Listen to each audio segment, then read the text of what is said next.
Take your PS5 back to the 90s with this rad mod. Is Sony's PS5 strategy working? PS Plus Premium got another upgrade, and is it finally worth it? How's it going, everyone? Welcome to PSReady. We are in a different studio than usual. I'm here with Ray, and this is last weekend two-host video because I'm moving.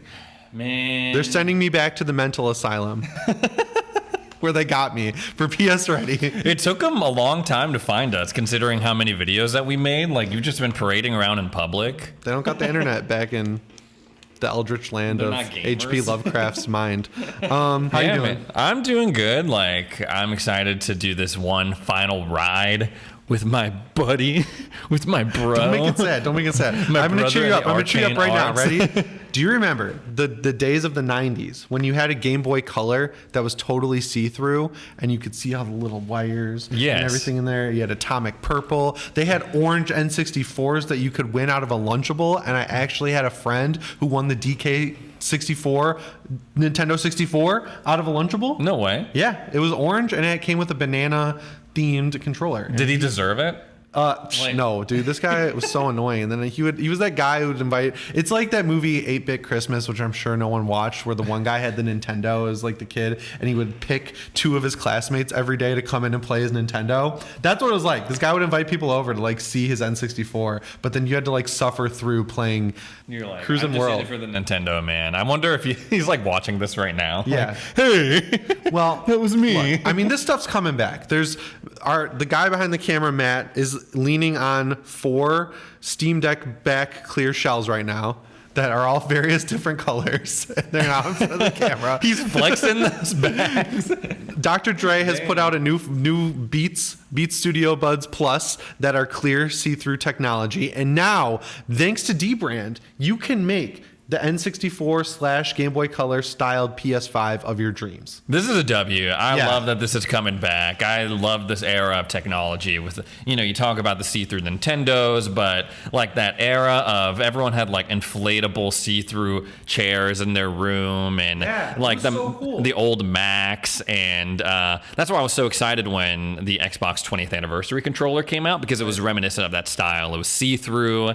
You could see all of its like inner guts and wirings. That is my favorite Xbox controller because it's black brushed. It's like a see-through black look with that neon green accent. That would be really cool to get a see-through Series X. You're not going to see much underneath the clear plates, just a fan and the SSD cover and stuff like that. But there are some really cool colors. Like the one that everyone is buying, it seems, is orange. I saw a Verge article. It's like my PS5 is now orange. Of course, the one big caveat here is that dbrand got sued for making dark plates originally that matched up with the PS5s. They just didn't have the PS logo cut out. I'm using those. I got those when they came out, and I'm totally fine with them. The Midnight Black ones are just the same, but they have the little PS logo cut out. So dbrand got sued, long story short, and then they made one that has the corner like cut off. So it's flush with the side of the console. Gotcha. I don't think it looks very good, but not because of them. I think it's more that the console itself is weird looking, and Sony compensated for that with the squared off. Fins, the fins on the plates. So that's the one big drawback, but it is really dang cool looking. It is cool looking. The orange one is giving me like old school Nickelodeon vibes almost. These are $100. There are a bunch of pictures of them with different $100 though. Yeah, that's double the price of the Sony ones. And the Sony ones have been on sale for a while now. They're like $45. But the cool thing is we could kind of bully Sony into making these because that's exactly what happened with the regular plates. Like dbrand made a bunch of different colors of their plates, and then Sony was like, dang, they're collecting a lot of cheddar on this. Some cheddar cheese over here at dbrand. And now they have every color under the sun. They went with some weird like pastel galaxy themed colors, but I think it'd be really cool if Sony gave us some official options here that are like clear see-through, bring us back to the 90s, and then extend it to the DualSense controller, because I had a see-through blue DualShock 4. It was the 500 million PlayStation 1 or whatever, or 100 million. And it was so cool. It was like a very nice, rich, like Jolly Rancher blue. And I used that controller so much. Rich Jolly Rancher. Do you know, such a great description? Like Jolly Rancher blue, raspberry blue. It was so, and they made a PS4 that was that color too. So you could see through that. Yeah. They've done it before. That's my point here. So I totally think they could do it with a PS5. Yeah, I mean, it'd be nice to see some options. I mean, they've done in the past, like you said, with like their line of different colored plates and stuff. I mean, they could even just like license some of these companies to make it for them if they really didn't want to go through the effort. But I know they don't really do that. Because Dbrand's like mission statement is like, please sue us. Like they're constantly going after. I haven't been sued in a while. I'm missing that excitement. Like, did you see with the Steam Deck, they did Tears of the Kingdom style skins for that thing, and they were like, please sue us, Nintendo. It's like they know what they're doing. That's easy marketing. They're like, we'll win in court. We changed it 20%. We can look edgy. I'm past the edginess, but I guess it does match up with the 90s, right? Like, that's the coolest Spider-Man era. I think there should be more stuff like this, and I hope that Dbrand doing it, and Beats doing it, and JSOX doing it with the Steam Deck. Switch 2 is going to be clear. I'm calling it. No. Oh, yeah. Okay. Now we're getting crazy here. All right. Let's talk about this whole situation we've got going on here where, on Xbox, their whole strategy is Game Pass, Game Pass, Game Pass, baby. Sure. You get a game on Xbox, you're going to get it day one on Game Pass. I am shocked that they're sticking with that for Starfield. I am in awe that they're like giving away, technically, like not really because you're paying for it, but they're giving away a full-on like Bethesda style RPG, whereas Sony is like, we'll release the game and then in some indiscriminate amount of time we will just dump it onto PS Plus Extra and it won't work. You'll get kicked out of it for 15 minutes after 15 minutes and then eventually we'll fix it. Right? That's been the strategy. But turns out, according to Sony, that strategy is working. People are still buying first-party games, and then eventually people who didn't really have a PS5 or whatever, when they come to the service, they'll play them there. So like games like Returnal, Ratchet and Clank Rift Apart, to some extent Horizon Forbidden West. That game sold a ton of copies quietly, just like the first game. I don't know where these people are who are playing Horizon, but they're out there and they're enjoying it. They're enjoying it a lot. And so now a lot more people are playing them on the streaming service. Where are they?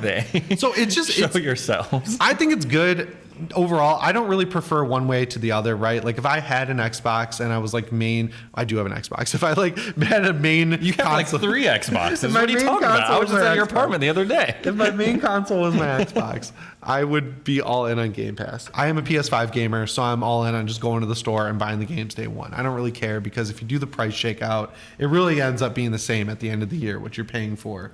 Because yes, you get more games on Game Pass, but I'm not playing that many games on Game Pass, Sure. Yeah. I don't see why they need to be the same, right? Right. Like Sony should different. Keep doing what they're doing, and Xbox keep doing what they're doing. Over on the Xbox side, it is kind of baffling seeing how they're putting all their major games day one on the service. Right. But in the past, we've seen that it's also worked out. Hi-Fi Rush sold really well on Steam, and it sold very well despite being on Game Pass and on PC Game Pass. And Hi-Fi Rush just got a huge content update too. Yeah, and then we also... Grounded is still like top 10 in Steam sales. So Grounded is such a success story that I don't understand why they don't market it more. 13 people made that game, and it's one of the most played Xbox games, and it's really good. It took me a while to come around to it, and then I finally did. I was like, whoa, this is really good. And then now we're seeing that Starfield is selling like gangbusters over on Steam for pre-orders and stuff, and for the collector's edition. So it's like... I feel like it's working for Xbox and like PlayStation. What's working for them? Sure, it's working for them. I mean, it doesn't have to be different. Like it doesn't have to be the same. Is what I'm saying. Like they should keep doing their own thing. And yeah, like you don't get as much value out of Game Pass as I do, or someone who mains Xbox.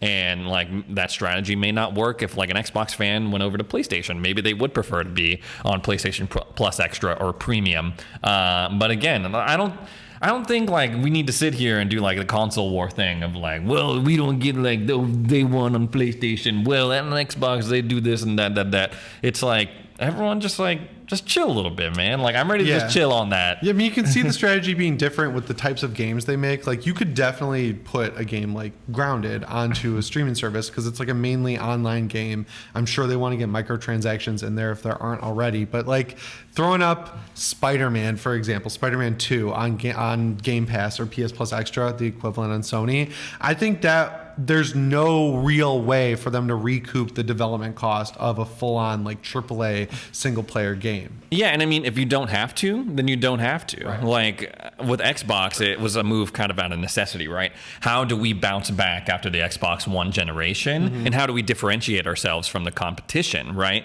Oh, what if we put all of our first-party titles that we're now accumulating a lot of after these acquisitions on Game Pass? This is something that we're trying to push. And PlayStation, they didn't need to do that because they were in a different position than Xbox going into this generation. I think we all know that at this point.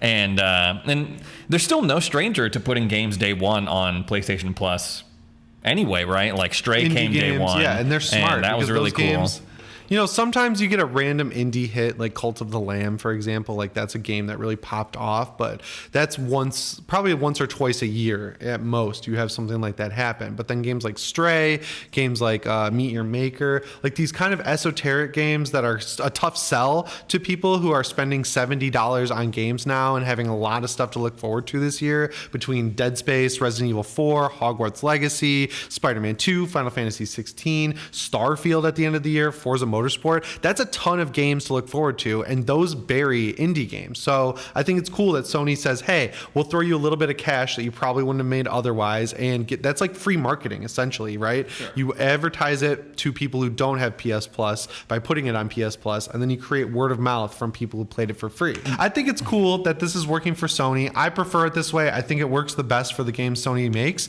I mean, even if you compare the open world games Sony makes to the open world games Xbox is making with Bethesda, like Bethesda's whole philosophy is like, we're going to throw you into this world and you can do whatever the hell you want. You can make a bunch of sandwich piles in your ship, or you can be a marauder, or you can be a trader. You do whatever you want. And Horizon is like, we're going to give you anime influenced combat in a world that will never break. It's just like very combat arena oriented. It's got cool stuff to explore, but you're not going to like make too many sandwiches in your ship to the point where it won't be able to take off. Like Sony's not going to let you break those boundaries. And I think a lot of people appreciate that. And I think there's other people who appreciate the sandwich dome. Like yeah, me. I think, and now we're finally starting to see, like, this is what PlayStation has to offer, and they do it very well. And now we're getting to the point where it's like, this is what Xbox has to offer, now that we're starting to finally get Starfield and these other games. And that's good. Like, it's good that people are offering different stuff. I don't think that,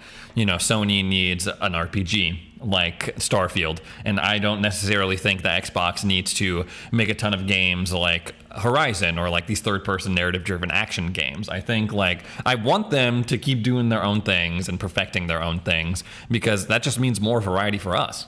But now we got to talk about PS Plus some more, and Sony is desperately trying to make PS Plus Premium worth it right now. And I don't know about this new edition. Like, look, I'm the PlayStation fan. I love Sony. I love PlayStation. Sure. I'm a little critical of PS Plus Premium just because it's so much more expensive than PS Plus Extra, and I'm ignoring that. And it doesn't, the features don't really justify the cost in my opinion. But the new feature that they've added, shockingly before Xbox, is the ability to stream PS5 games from the cloud. Now, the strategy here, I think we all know, is to make sure that you can stream cloud PS5 games if you have PS Plus Premium from your Sony Project Q. I think that's what it's going to be called. I'm sure they'll come up with a different name for it. Because like then they can keep you monetized, right? They can say, hey, if you've got a Project Q and you want to stream games you don't already own and you want to take advantage of this huge PS Plus Extra library, now you can do that on your device from the cloud. But at launch, definitely going to be just remote play from your PS5, because that's going to be the most seamless experience. So are you going to upgrade from PS Plus Extra to Premium to stream PS5 games to your phone? Probably not.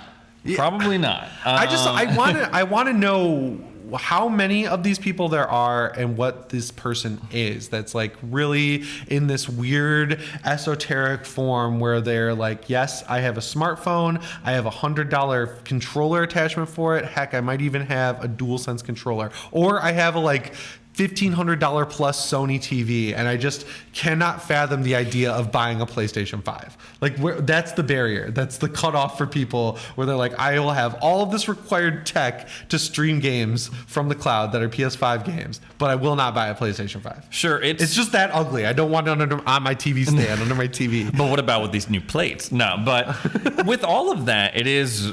I think we think of it as an absolute kind of replacement for a console gaming experience, like, right. But having, messed around with it on the Xbox side, and it's definitely had its ups and downs. It is just more of like a nice option to have. Right. I've like when Diablo 4 came out, I'd be playing it at my desk, and then I was like, okay, time to lie down and get ready for bed. And instead of like reading a book before I go to bed, I would like clip my phone onto a controller and continue playing Diablo 4 until I fell asleep, just like in a different setting. No, because I feel like PlayStation fans are so hardcore, right? Like they're like all about the best graphics, 60 FPS, getting things that run really well at launch and don't need patches. Like that's what they're all about. So like they're not gonna, they don't want this inferior experience of having input latency and like having to connect to a great network and all this extra steps in between, because my experience with Diablo 4 is incredible, where I play it on my PlayStation 5. I sit on my couch. I can't do this right now because again, I'm moving and I packed my monitor cord like a freaking moron, so I can't even play the Final Fantasy demo. Just the cord. So stupid. And so I'm sitting with my monitor there, but I played Diablo on my PS5, and then I bounced to my Steam Deck. I did that for 2 days, and it was awesome. It was so cool. Just like, yes, this is great. This is exactly what I wanted with the Switch, and it never really worked out. So I think it's a really cool experience to be able to go natively play Diablo on my Steam Deck. I can run it at high settings, 40 FPS. It looks awesome. And then if I want that real experience, I can go on my PS5 and get those AMD FSR2 graphics at 60 FPS locked. Hell yeah.